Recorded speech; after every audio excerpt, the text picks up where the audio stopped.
حضرت شمیم جے پوری سے درخواست کرتا ہوں کہ وہ اسٹیج پر تشریف لائیں. جناب شمیم جے پوری.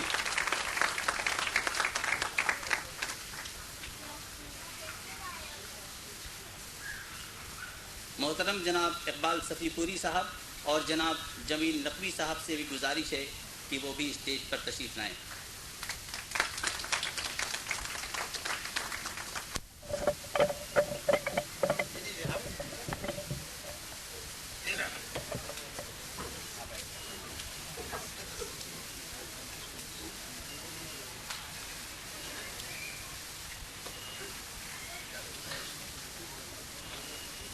شبنم کا رس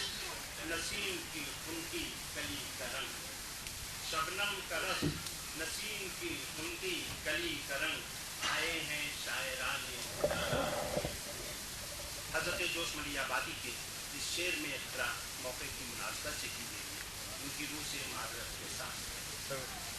جناب سر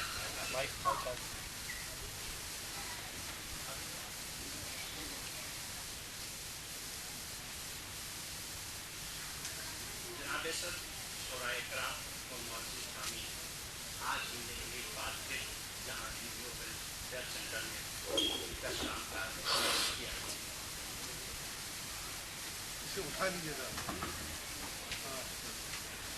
یہ شام غزل کے بر صغیر میں مشہور و معروف شعراء سے روشن ہے. میری مراد حضرت شمیم جے پوری، جناب اقبال صفی پوری اور جناب جمیل نقوی سے. آج کی یہ شام حضرت شمیم جے پوری کے نام سے منسوب ہے، لہذا میں یہ ضروری سمجھتا ہوں کہ ان کی شاعرانہ حیثیت کا مختصر تعارف آپ حضرات دیتا ہوں. اپنی تخلیقات سے سامعین کو نوازتے رہے. آج کی اس نشست میں جو لوگ شریک ہیں ان کے اسماء گرامی ہیں جناب شاہد رضوی صاحب، جناب حیدر علوی صاحب، شاہد رحمت کرام سمق راشی کا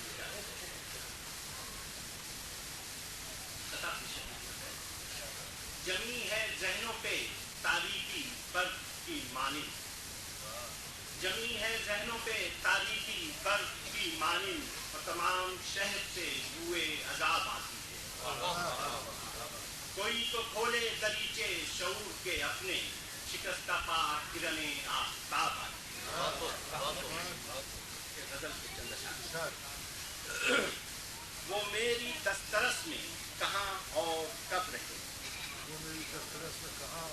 وہ میری دسترس میں کہاں اور کب رہے، کہنے کو میرے ساتھ بہت روز و شب رہے. وہ میری دسترس میں کہاں اور کب رہے، کہنے کو میرے ساتھ بہت روز و شب رہے. اور دجلہ فرات ہو گئیں آنکھیں بفیض غم، دجلہ افراد ہو گئیں آنکھیں بفیض غم، ہم دشت کربلا میں مگر دجلہ افراد ہو گئیں آنکھیں بفیض غم، دجلہ افراد ہو گئیں آنکھیں بفیض غم، ہم دشت کربلا میں مگر اشرف رہے. اس کشت آرزو کا مقدر نہ پوچھیے، اس کشت آرزو کا مقدر نہ پوچھیے، جو زیر آسماں پہ دستے طلب رہے. اور کانٹوں پہ روز افزو رہی رحمت شباب، کانٹوں پہ روز افزو رہی رحمت شباب، اور شاخ پہ جو گل تھے وہی جاں طلب رہے. کانٹوں پہ روز افزو رہی رحمت شباب، اور شاخ پہ جو گل تھے وہی جاں طلب رہے. مقتل میں رنگ پاش گرچہ ہر شفق، مقتل میں رنگ پاس رہی گرچہ ہر شفق، دھبے لہو کے دامنے قاتل پہ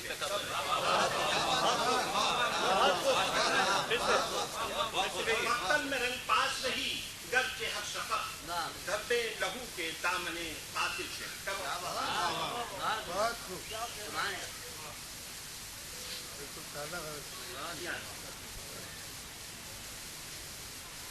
اب میں ذہنت اکرام دیتا ہوں جناب ظریف رام پوری سے، جناب ظریف رام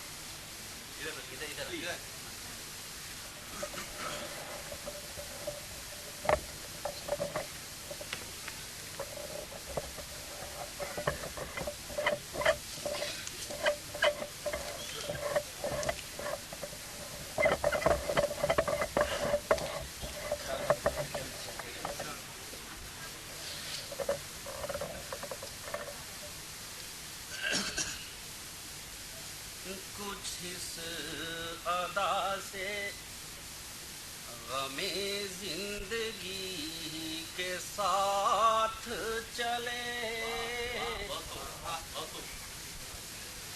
کچھ اس ادا سے غم زندگی کے ساتھ چلے کہ جیسے کوئی کسی اجنبی کے ساتھ چلے کچھ اس ادا سے غم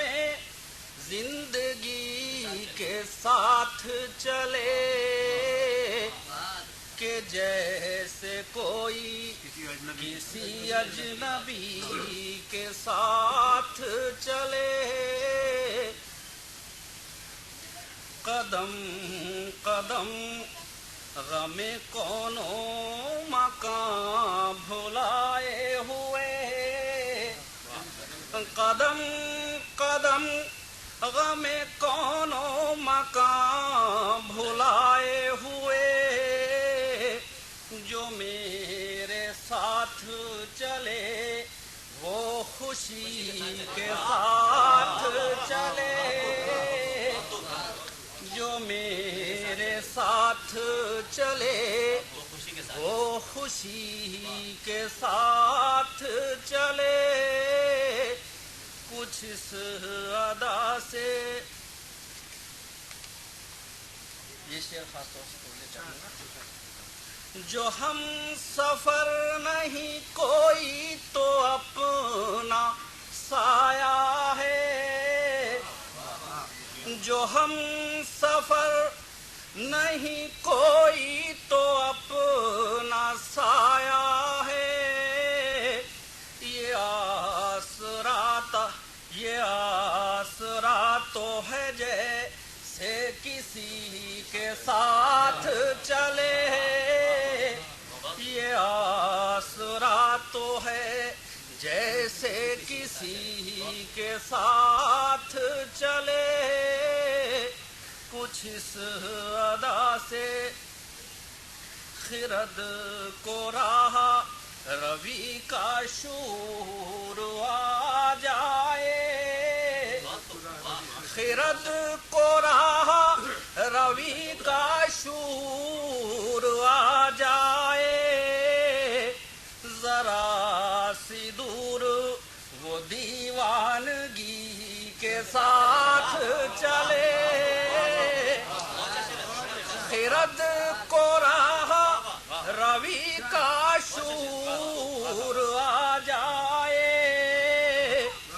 ذرا سی دور وہ دیوانگی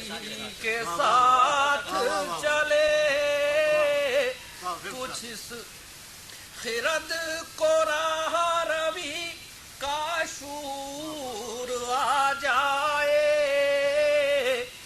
ذرا سی دور وہ دیوانگی کے ساتھ چلے کچھ اس ادا سے رہے حیات میں وہ تجربے ہوئے ہیں کہ بس رہے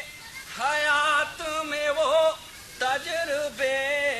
ہوئے ہیں کہ بس ہر ایک سوچ سمجھ کر کسی کے ساتھ چلے رہے حیات میں وہ تجربے ہوئے ہیں کہ بس رہے حیات میں وہ تجربے ہوئے ہیں کہ بس ہر ایک سوچ سمجھ کر کسی کے ساتھ چلے کچھ اس ادا سے مقطع پیش خدمت ہے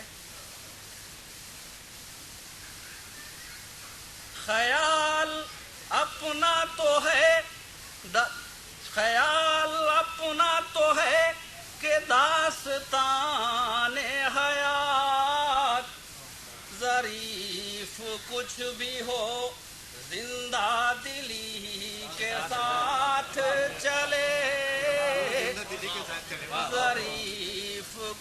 بھی ہو زندہ دلی کے ساتھ چلے، کچھ اس ادا سے غم زندگی کے ساتھ چلے، کہ جیسے کوئی کسی اجنبی کے ساتھ چلے، کہ جیسے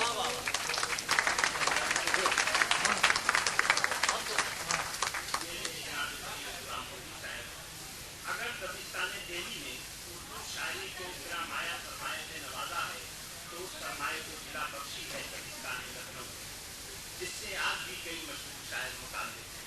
چاہے وہ شاعر ہندوستان کے کسی بھی شہر میں رہتے ہوں۔ لکھنؤ کا قبض کی شناخت ہے۔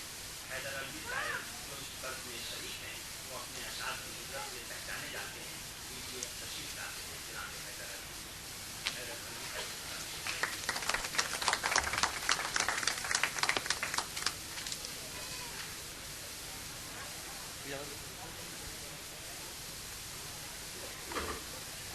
ایک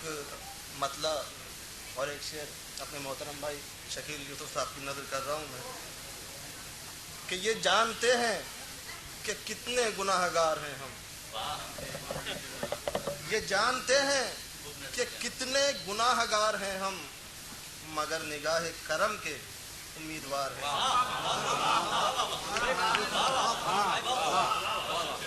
یہ جانتے ہیں کہ کتنے گناہ گار ہیں ہم، مگر نگاہ کرم کے امیدوار ہیں ہم۔ اور شعر دیکھیے آپ کے، کہیں یہ وقت کی دیمک نہ چاٹ جائے ہمیں، کہیں یہ وقت کی دیمک نہ چاٹ جائے ہمیں، سنبھال کے ہمیں رکھنا کہ شاہکار ہیں ہم۔ کہیں یہ وقت کی دیمک نہ چاٹ جائے ہمیں، سنبھال کے ہمیں رکھنا کہ شاہکار ہیں ہم۔ اور یہ غزل کے چند شعر اور دیکھ لیجئے، کہ ذہن میں بدگمانیاں رکھ دیں،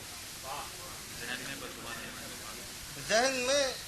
بدگمانیاں رکھ دیں، کس نے دل میں برائیاں رکھ دیں۔ اور شمیم صاحب شعر نظر کر رہا ہوں، کہ ایک سوکھے شجر کے کانٹے میں، کہانی ہے 2 مصروں کی بات ہے، کہ ایک سوکھے شجر کے کانٹے میں اس نے کچھ خشک پتیاں رکھ دی، ایک سوکھے شجر کے کانٹے میں اس نے کچھ خشک پتیاں رکھ دیں، اور ساحلوں پر تھا دوستوں کا ہجوم، ساحلوں پر تھا دوستوں کا ہجوم، میں نے طوفان میں کشتیاں رکھ دی، ساحلوں پر تھا دوستوں کا ہجوم، میں نے طوفان میں کشتیاں رکھ دیں۔ اور شعر عرض کیا ہے کہ وہ مورخ تھا جھوٹ لکھ نہ سکا، وہ مورخ تھا جھوٹ لکھ نہ سکا، کاٹ کر اپنی انگلیاں رکھ دی،